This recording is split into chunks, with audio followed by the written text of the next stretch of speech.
So as you said, I'm with Food and Water Watch. We do, as the name would imply, lots of work on both food and water policy. In a lot of ways, we're kind of a weird group. People think of us as an environmental group, but we really come out of Public Citizen, which is one of the original NATO organizations. And so we have a lot of that kind of like old school consumer advocacy thing, I guess, right?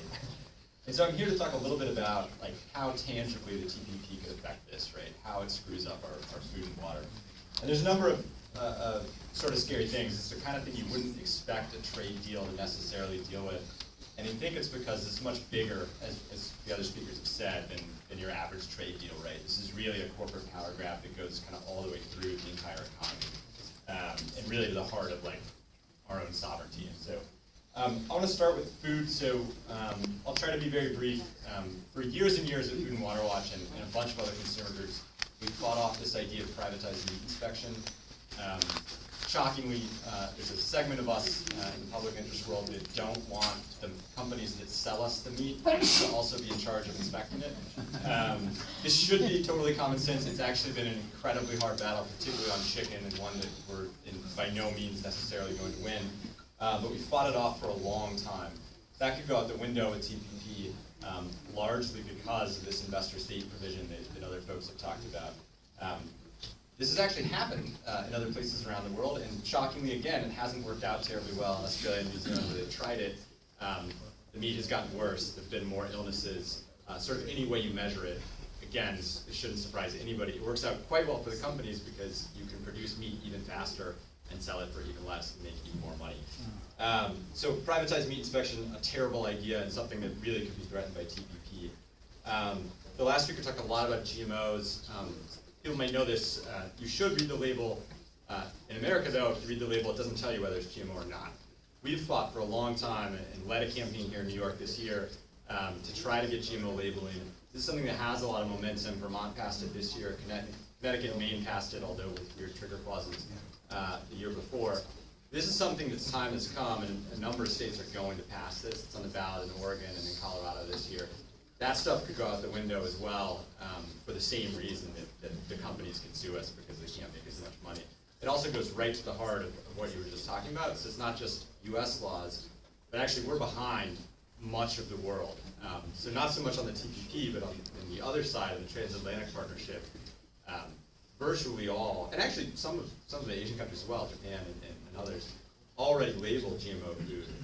So there's a race to the bottom the other way as well, right? Sometimes we're at the top, sometimes we're at the bottom. But the race to the bottom isn't just about jobs, it's about regulations as well. There's a real regulatory race to the bottom kind of at the heart of all this. And a lot of people think GMO has been banned in most of those countries. There are some narrow exceptions, but most of those didn't ban it, they just labeled it. And that sort of became a ban, right? Because if there's a product on the shelf that says GMO, one next to it that costs virtually the same, it doesn't say that. Most consumers don't buy it, and so that's what happened in Europe and most of the rest of the industrialized world. Last, I'll talk about seafood. So right now, we're inspecting less than 1% of the seafood that we import. It doesn't seem like you'd go much below that, but we will. If we get past TPP. More worrisome than that, though, is that right now in Southeast Asia and Vietnam and other countries, they're producing seafood with antibiotics, with chemicals that are banned in the U.S. We technically outlaw them for sure. Some of it is getting in, but at least it's right now against the law. So if they were in that 1%, you'd be thrown out. I think there is something about just countries not wanting to break the law. That could go out the window as well if we pass TPP. And last, I want to talk about my favorite subject, which is really what consumes my life at Food and Water Watch. This is this ongoing campaign to ban fracking in New York and across the country, which we've done all over the place. People might know New York is kind of the only place we've held out, right? We're fracking almost everywhere else in the country that we can, like maybe Maryland is the minor exception. But we also have been able to stop it in New York so far. We've also been able to pass local bans in a bunch of places around the country and in over 100 towns and municipalities in New York. All of that stuff could go out the window. And just in case you think that I'm being hyperbolic about any of this, the fracking thing is actually a real thing under NAFTA that's happening right now. So there's already been a lawsuit against a town in Quebec that banned fracking by a drilling company. So we already see these things playing out under the existing deals that we have. When you expand that to sort of the entire Pacific Rim, the consequences could be really scary.